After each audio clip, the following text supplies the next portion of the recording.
Ce sont quand même d'exceptionnelles images que l'on vient de voir. Michel Samarcelli, vous êtes le président du CIBA. Si je voulais être provocateur, je dirais que le syndicat intercommunal du bassin d'Arcachon est un syndicat comme des milliers d'autres en France. Est-ce le cas? Est-ce votre particularité? Alors certes, c'est un syndicat intercommunal, mais totalement différent. D'abord parce que c'est un métier, un véritable métier. C'est un métier d'expertise. Et je dirais même, si je peux oser, que le CIBA est devenu le polytechnicien du bassin d'Arcachon. De ce plan d'eau, nous sommes des experts, nos tâches sont multiples, très larges et ne pourraient pas être confiées à des intercommunalités classiques.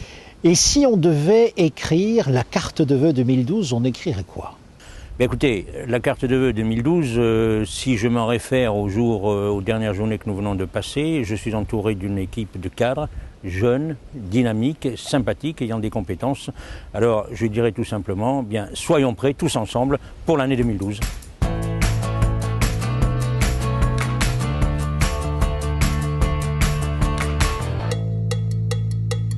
Sabine Jordenand, vous êtes directrice générale des services du CIBA. Si l'on se tourne vers l'année 2011, vous allez retenir quels événements? Tout d'abord, 30 millions d'euros d'investissement pour accompagner les villes dans leurs évolutions. Et puis sur le bassin? Sur le bassin, 2011 a marqué une dynamique nouvelle, donner de la cohérence entre nos actions terrestres et maritimes. Un exemple, les sédiments de dragage issus du port de la Hume ont été utilisés dans un chantier terrestre d'assainissement sur la commune de Gujan-Mestras. Alors et puis il y a l'incendie. L'incendie du bloc de désodorisation de la station d'épuration de la Teste nous a particulièrement marqué effectivement. Sur cet incendie et sur la reconstruction assez rapide, le commentaire et le bilan d'étape de François Letté, c'est le directeur général adjoint du CIBA.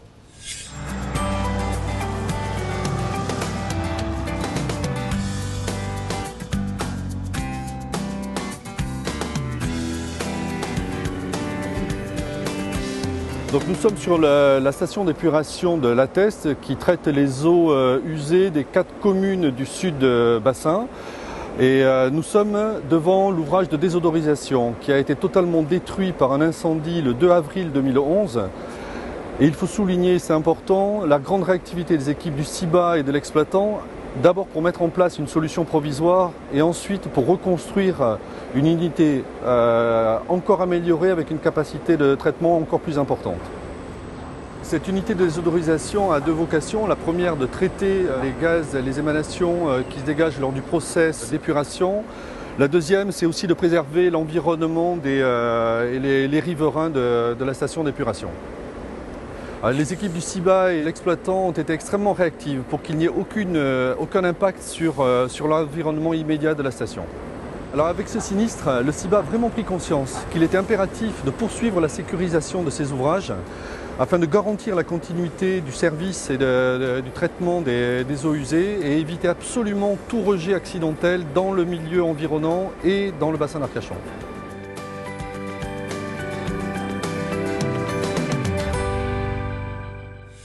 Voilà donc pour l'année 2011 et pour l'année 2012. Sabine, quel est l'enjeu?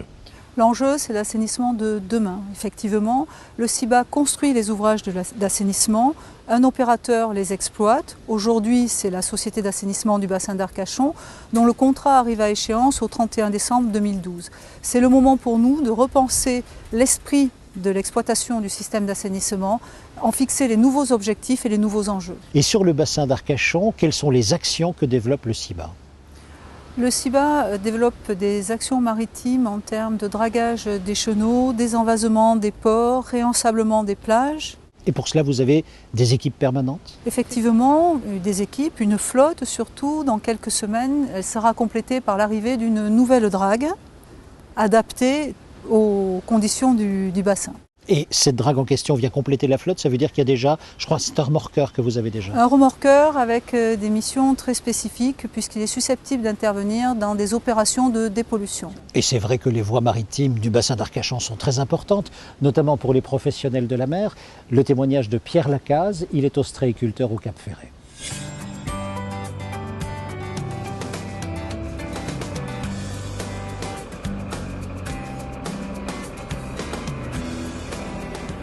Alors aujourd'hui, si on regarde bien à l'avant du bateau, on s'aperçoit qu'il y a une espèce de piquet là, gradué, Voilà, c'est l'emplacement exact du banc de sable qui est en train de menacer les piquets ostréicoles, qui sont les installations ostréicoles qui sont juste à une cinquantaine de mètres.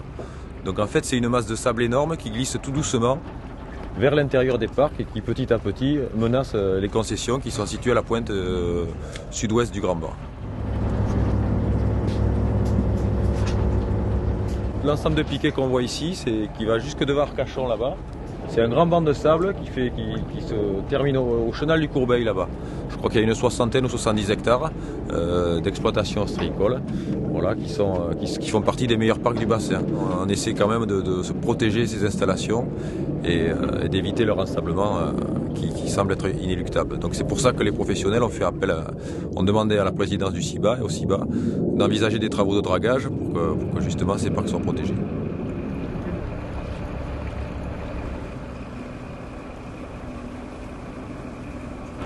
Il faut savoir quand même que la profession traverse aujourd'hui une période de crise assez difficile. On est de moins en moins nombreux sur le bassin d'Arcachon.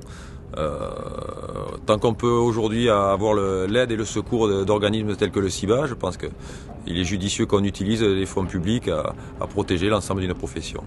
C'est-à-dire que si rien n'est fait là assez rapidement, ces parcs seront recouverts par le sable et inexploitables.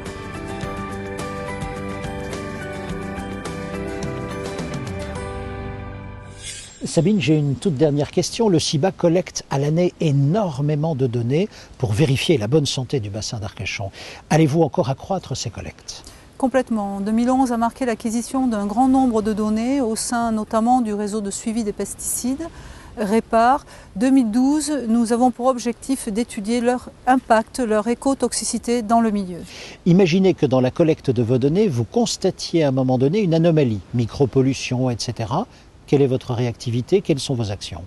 Immédiatement, on déclenche des prélèvements complémentaires, des actions d'investigation, mais cela peut aller jusqu'à des travaux de réalisation. Par exemple, sur la commune de Lège-Cap-Ferré, nous avons supprimé un rejet d'eau pluviale en mettant en place un énorme bassin d'infiltration souterrain. Cela veut dire donc que l'eau elle-même va directement aller dans le sol avant d'aller sur le bassin? Exactement, elle va s'infiltrer dans le sol avant de regagner le bassin. Merci beaucoup pour toutes ces perspectives 2012 et puis aussi pour le bilan 2011. Avec plaisir.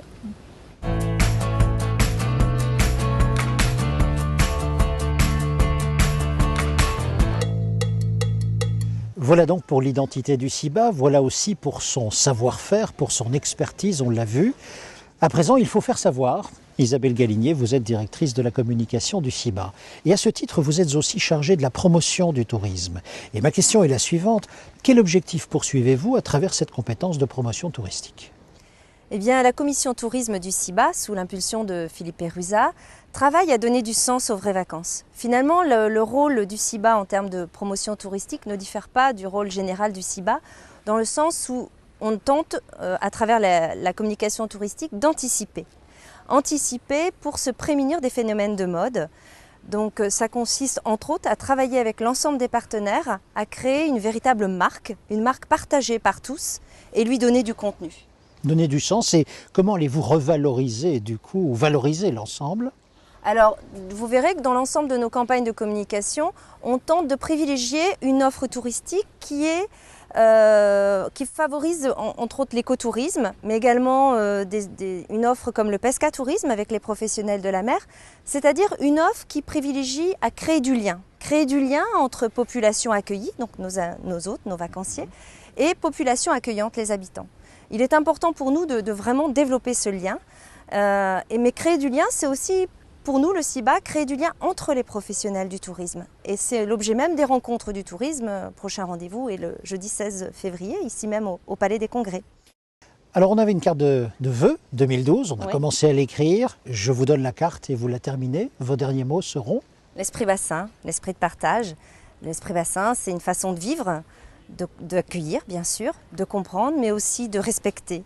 Et le CIBA tente chaque jour d'apporter un peu plus à l'esprit bassin.